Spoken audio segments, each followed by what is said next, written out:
Hola de nuevo. Vamos hoy con el teorema de las probabilidades totales. El teorema de las probabilidades totales sirve para mezclar probabilidades que sabemos calcular por separado en una única probabilidad. Vamos a tener que tener un tipo de fenómenos muy peculiares. Suceso B, al que va a poder llegarse de varias maneras. Imaginaros la siguiente situación. Estamos ya en fase X, en la que podemos volver a salir por la noche.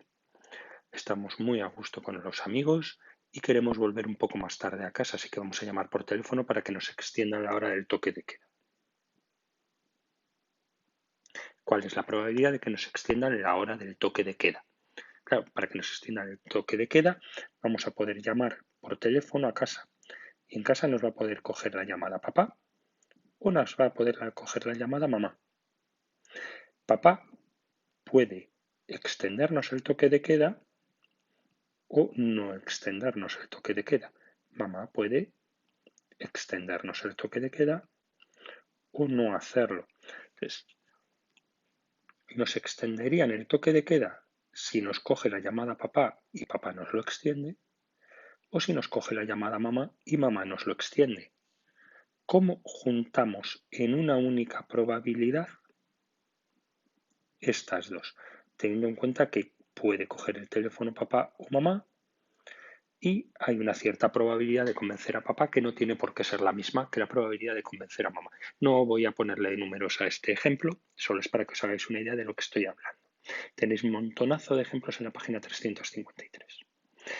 En realidad, el teorema de la probabilidad total o teorema de las probabilidades totales se basa en mezclar, por un lado, el principio multiplicativo con el principio aditivo en situaciones de probabilidades que sean incompatibles.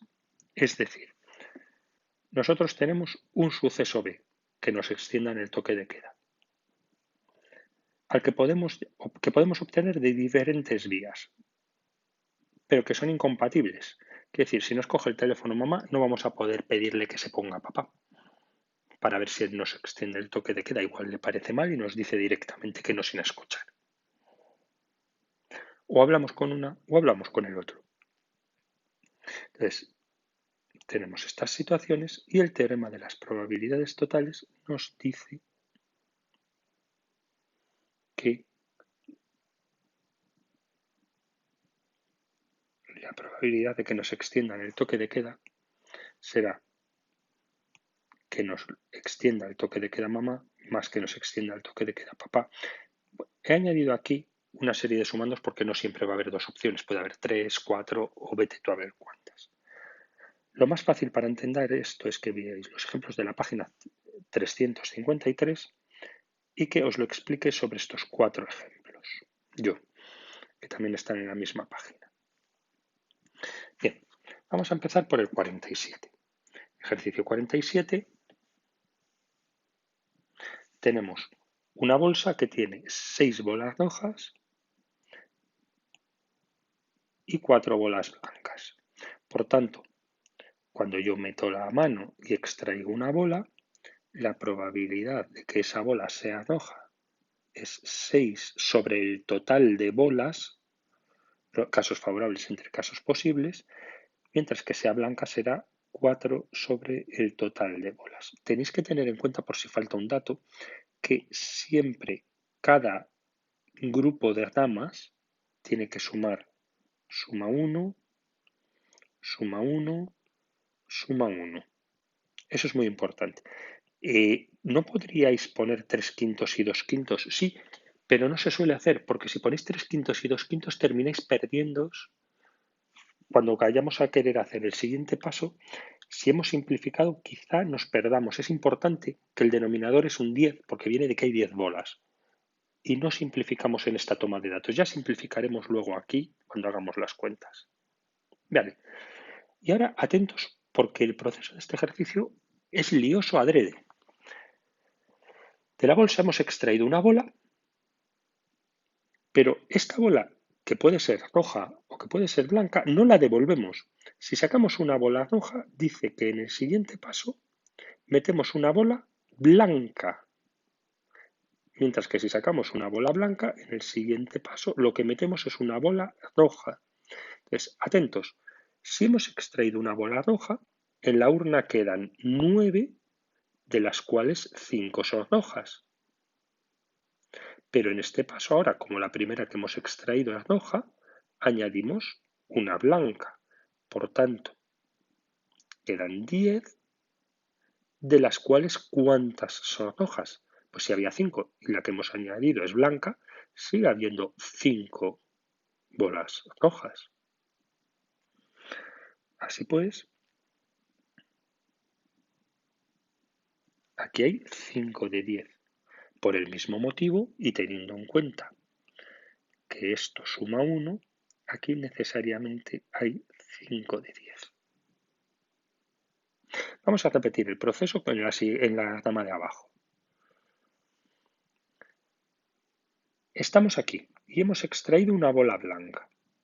Por tanto, nos quedan 9 bolas, de las cuales, si yo voy a mirar esta rama, rojas, hay 6, porque la primera que hemos extraído es blanca. Quedan las 6 bolas rojas y 3 bolas blancas. 6 de 9 serán rojas. Como la primera extraída era blanca, lo que añadimos según el enunciado de estas 6 rojas, tenemos que añadir otra bola roja más. Por tanto, nos quedan 10 bolas en la bolsa, de las que ahora hay 7 rojas, las 6 que había y la que acabo de añadir. Así pues, aquí hay ahora 7 de 10, mientras que aquí solo va a haber 10. Contadlas vosotros, pero recordad que esto tiene que sumar 1. Vale, entonces el caso más sencillo es este de aquí, porque la probabilidad de blanca blanca es este caso solamente. ¿Cuáles son las vías para llegar a este caso? Esta y esta. Es decir, 4 décimos por 3 décimos. 4 de 10 por 3 de 10 que da 12 partido por 100 o lo que es lo mismo 3 partido por 25.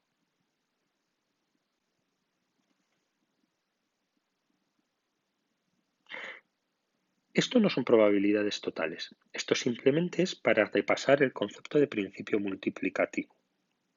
Multiplico estas dos. Bien, probabilidades totales es esta otra pregunta. ¿Cuál es la probabilidad de que la segunda bola extraída sea roja?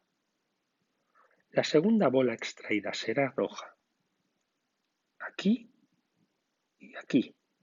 Es decir, tengo que contar este y este. Para lo cual tengo que venir esta rama y esta otra rama. Cada una de las ramas en extracciones consecutivas es un producto. Es decir, tengo 6 partido por 10 por 5 partido por 10. Esto para llegar a roja roja por aquí. Y luego, para llegar a blanca roja, tengo 4 partido por 10 por 7 partido por 10. ¿Cómo se combinan este caso y este caso? Bueno, pues la gracia del asunto es la palabra incompatibles del enunciado del teorema de las probabilidades totales. Cuando tengáis varias ramas que os permitan llegar a que la segunda bola sea roja, lo que tenéis que hacer es simple, sencilla y llanamente sumar.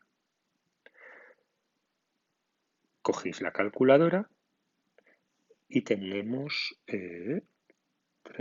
58 partido por 100, que simplifica a 29 partido por 50.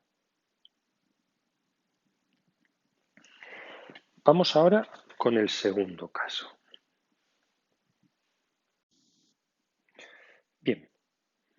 El segundo ejercicio es un clásico sobre epidemias. Tenemos que completarlo con la segunda parte de este tipo de ejercicios que veremos en la próxima clase, pero es uno de los motivos matemáticos por los que muchas veces es delicado hacer pruebas masivas para situaciones como la que vivimos ahora de pandemia, pero que no afecta a una proporción muy elevada de la población. Lo veremos, ya os digo, con más detenimiento cuando completemos la segunda herramienta que nos falta. Vale, tenemos una situación de epidemia de gripe en la que una persona puede estar enferma o puede estar sana. Los test que se hacen para para decidir si una determinada enfermedad está presente o no, para mí tienen un 100% de fiabilidad, siempre tienen una pequeña posibilidad de error. Matemáticamente, si tú estás enfermo y el test da positivo, pues ok, a ti no te va a gustar, pero matemáticamente hemos acertado. Y si tú estás sano y el test da negativo, pues ok, y además contento. Pero matemáticamente hay dos situaciones muy delicadas, que son los enfermos, pero a los que el test les ha dado positivo, y los sanos, pero a los que el test les ha dado negativo. Esos dos errores que se producen por estos sistemas dan situaciones muy delicadas desde un punto de vista sanitario o epidemiológico. Bien, vamos a intentar ir anotando todos los datos de los que disponemos. Por un lado, nos dice el enunciado que la epidemia afecta al 10% de la población, es decir, que el 10% de la población está enfermo. Esto no se pone así, nunca jamás en porcentaje, en fracción o en decimal. Los porcentajes normalmente se suelen preferir en decimal, no en fracción. Tanto un 10% es un 0,1. Recordad que por ciento significa denominador 100. 10%, 10 entre 100. Vale, si aquí hay un 0,1 y esto suma 1, significa que tenemos un 90%, 0,9 de población sana. Bien, ahora vamos a hacerle los test, tanto a enfermos como sanos. Y dice el enunciado que en una persona que esté enferma, el diagnóstico va a dar positivo en un 90% de los casos.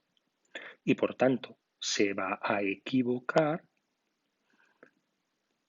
Si esto suma 1, se va a equivocar y va a dar como sana a una persona enferma en un 10% de los casos, para que sume 1. Sigo.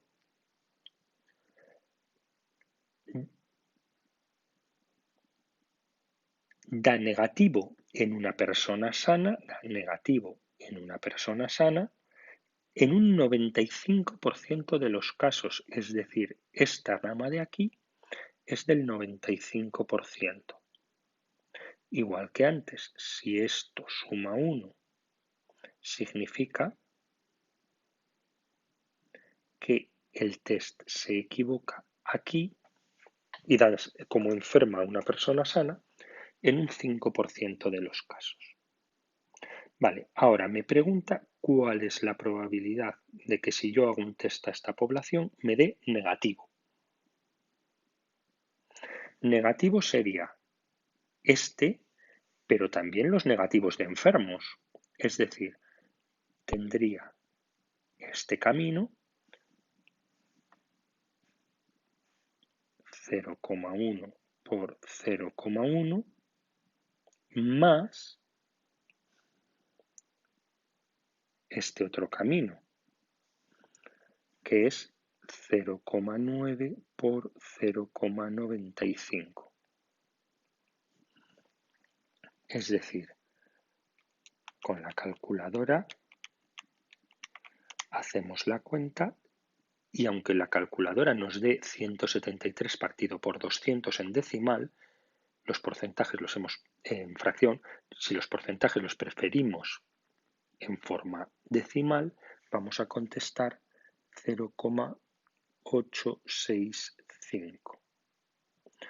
O todo lo más podríamos poner 86,5% de los test que hiciéramos en esta población darían negativo. Cuando el 90% de las personas están sanas, solo el 86,5% de las personas van a dar negativo en el test. Y teniendo en cuenta que hay una parte que van a dar negativa pese a estar enfermos. Bien, vamos con el siguiente ejercicio. En el siguiente ejercicio tenemos ahora ya tres posibilidades, tres personas A, B y C que realizan auditorías.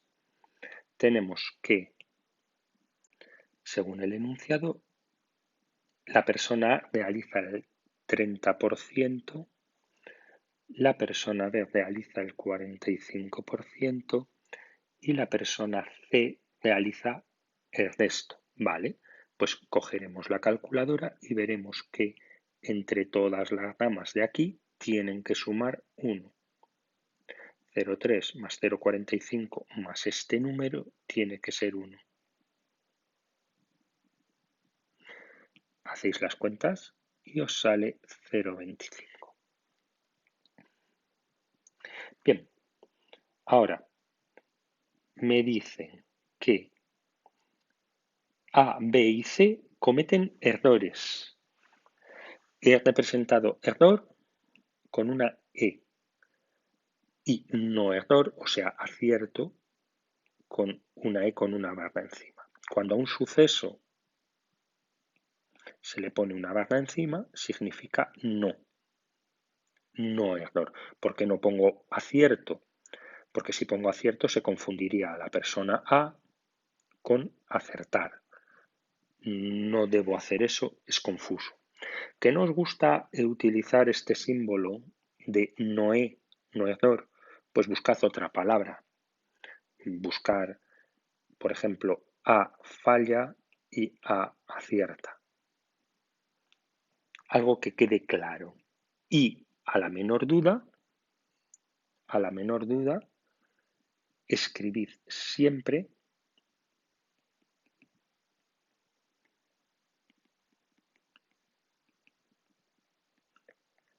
lo que estéis haciendo, lo que significa cada una de vuestras letras. A, B y C no tenéis que explicarlas porque me las habéis cogido del enunciado del problema, pero sí que me deberíais explicar el resto de las situaciones que estéis utilizando vosotros o el resto de las letras que estéis utilizando vosotros. Bien, decía el ejercicio que respectivamente 1, 3 y 2%, es decir, que A mete la pata el 1%, B mete la pata el 3% y C mete la pata el 2%.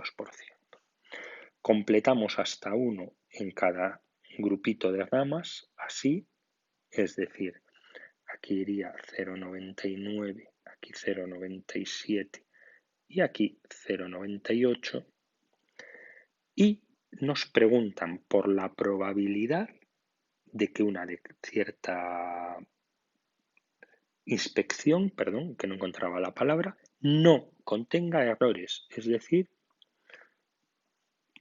que la inspección sea correcta. Correcta viene de aquí y de aquí. Es decir, tengo que seguir este camino y este camino. Es decir, 0,3 por 0,99 más 0,45 por 0,97 más 0,25 por 0,98. Cogemos la calculadora igual que antes.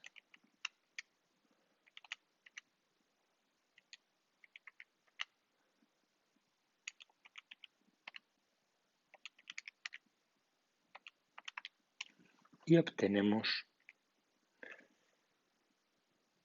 0,9785. O, ya que los datos estaban en porcentaje, 97,85% de las inspecciones son correctas. Fijaros bien que esto en matemáticas, en otros contextos también lo llamamos media ponderada. una persona acierta el 99%, otra acierta el 97% y otra acierta el 98%. No sumo y divido entre 3 porque no todas las personas tienen el mismo peso, no todas las personas hacen el mismo número de inspecciones. El teorema de las probabilidades totales me hace esta media ponderada. Es similar a como cuando se os ponen las notas en una evaluación ordinaria y un examen vale un 40% y otro vale un 45% y el otro vale un lo que sea. Es exactamente la misma idea. Vamos con el último ejemplo de hoy. En este último ejemplo de hoy tenemos que una persona puede tener o no tener smartphone. Lo mismo que os decía antes, he utilizado S para smartphone, quizá es un buen momento para decidir que ese es smartphone, no S, no smartphone,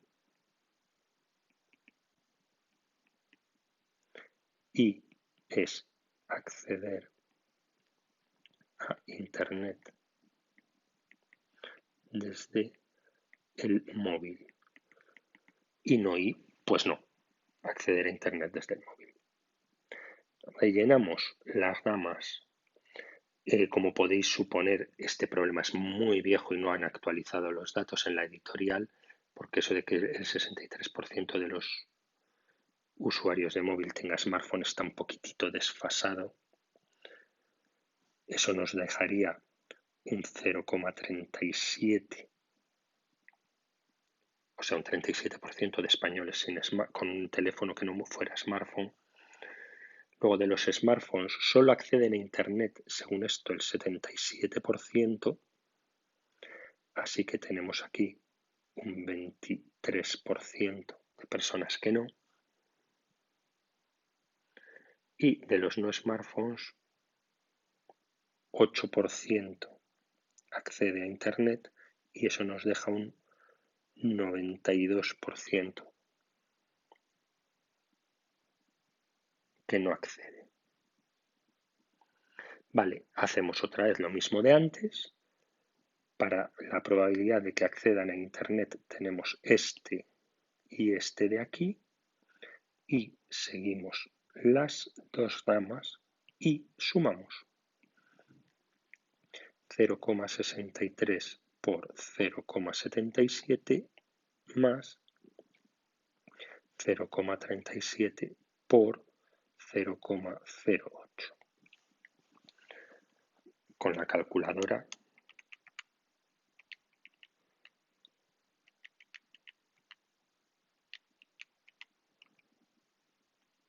obtenemos 0,5147 o 51,47%. Bien, quedaros vosotros con el resto de ejercicios de esta página para ver si habéis entendido bien el proceso y mañana continuamos.